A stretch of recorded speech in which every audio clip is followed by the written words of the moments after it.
High, আজকে আমি একটা অন্যরকম রেসিপি নিয়ে আসলাম।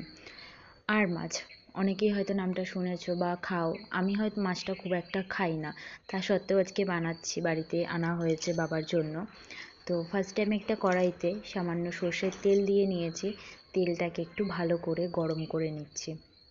আর এদিকে মাছে আমি তার আগেই মাছটাকে ভালো করে ধুয়ে নিয়ে নুন হলুদ মাখিয়ে নিয়েছি।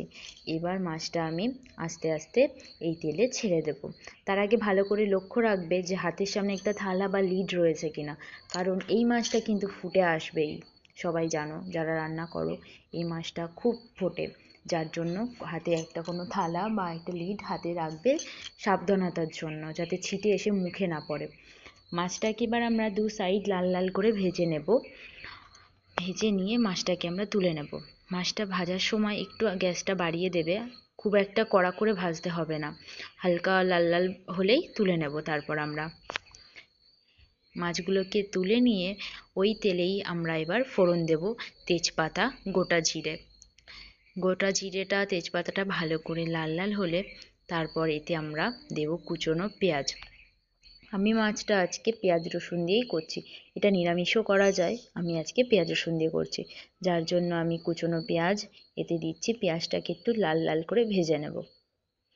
আর সাইডে আমি মশলা করে নিয়েছি রসুন, আদা, জিরে, কাঁচা লঙ্কা, টমেটো দিয়ে। ওই পেঁয়াজটাকে কিন্তু খুব অল্প সময় নিয়ে ভালো করে লাল লাল করে ভাজতে হবে। পেঁয়াজটা যখন দেখবো একটু লাল লাল নরম হয়ে এসছে, লাল লাল হয়ে গেছে, তখন আমরা এতে ওই বেটে রাখা মশলাটা দিয়ে দেব। রসুন, আদা, কাঁচা লঙ্কা, টমেটো পেস্ট, এটা মশলাটা দিয়ে খুব ভালো করে নেড়ে চেড়ে কষিয়ে নেব। তারপর এতে আমরা দিয়ে দেব সামান্য পরিমাণ নুন, তারপর একে একে গুঁড়ো মশলা, যেমন হলুদ, কাশ্মীরি লঙ্কার গুঁড়ো। কাশ্মীরি লঙ্কার গুঁড়োটা দেওয়াতে এতে খুব একটা সুন্দর কালার আসবে। দিয়ে ভালো করে নেড়ে চেড়ে কষাবো মশলাটাকে। তারপর এতে আমরা স্বাদটাকে ব্যালেন্স করার জন্য দেব সামান্য পরিমাণ একটু চিনি। চিনিটা দিলে টেস্টটা, মশলাটা আমি খুব ভালো করে কষিয়ে নিয়েছি। এবার কষিয়ে নেওয়ার পর আমি দিয়ে দেবো এতে আর এই সাইডে আমি ভেজে রাখা আলুগুলো। আলুর ভেজেছিলাম, সেই ভিডিওর ক্লিপটা তোলা হয়নি, কিন্তু আমি এতে আলু দিচ্ছি আমি মশলাটা পরিমাণ। আলুটা ফার্স্টে ভেজে রেখেছি নুন দিয়ে, হলুদ দিয়ে। তো আলুটাকে এবার এই মশলাটার সাথে ভালো করে কষিয়ে নেব।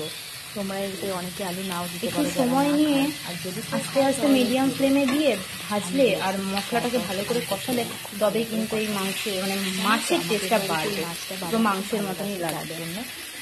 আর মাছটা এর জন্যই পেঁয়াজ রসুন দিয়ে করা হয়। আবার আপনারা যারা পেঁয়াজ রসুন দিয়ে খান না, তারা অবশ্যই এটাকে আদা, জিরে, কাঁচা লঙ্কা বাটা দিয়েও করে খেতে পারেন, তাতেও খারাপ লাগবে না। এই মশলাটা ভালো পেঁয়াজ রসুন দিয়ে এই মাছটা যেন একটু বেশি ভালো লাগে। একটু সময় নিয়ে মাছটা, যদিও আমি খাই না, বাড়ির জন্য সবার জন্য করতে হয়, অনেকে চিকেনের মতনই হবে মাছটা। আর কিছু ঝালটা একটু বেশি দেবেন, মাছটা একটু টেস্টি হবে, খুব ভালো লাগবে। সব মাছ একটু ঝাল ঝাল না হলে টেস্ট হয় না। তারপর আমি গ্যাসে গরম জল করে নিয়েছি মাছে দেবো বলে। তো মশলাটা কষানো হয়ে গেছে, তারপর আমি গরম জলটা দিয়ে দিচ্ছি। গরম জলটা দিয়ে আমি ঢেকে দেব, ঝোলটাকে একটুখানি ফোটাবো, তারপরে আমি মাছটা দেব। তো আমার ক্যামেরাম্যান আমার হাজব্যান্ড, যে আমাকে ক্যামেরা করে দিচ্ছিল, ভিডিওটা শ্যুট করে দিচ্ছিল, তাকে আমি বললাম যে একটু মাছটা দিয়ে দাও। তো ঝোলটা ফুটে গেলে খাওয়াতে বললাম তোমরা দেখতেই পাচ্ছ মাছটা আমার হয়েই এসে 50%, একটু ঝোল রয়েছে, আমি ঝোল রাখবো না, যার জন্য আরেকটু ঢেকে রাখবো। তারপরে ঝোলটা শুকিয়ে গেলে সামান্য একটু মশলা দিয়ে তৈরি হয়ে গেল আমার কষা কষা আর মাছের তরকারি। দেখে বল। গরম গরম ভাতের সাথে আমি মাছটা বাবাকে সার্ভ করলাম। তোমরাই দেখে নাও বাবা কি বলে আর রিয়াকশানটাই বা কেমন দেয়। উনি কিন্তু এটা খেয়ে দিলে 4-5 বার অন্তত বলেছে যে খুব টেস্টি হয়েছে, অনেকটা মাংসর মতনই হয়েছে আর খুব ভালো হয়েছে।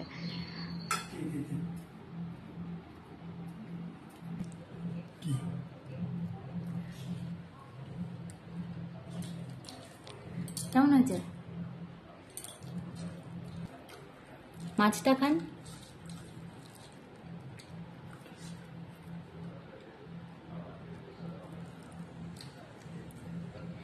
মাছটা একদম পাকা।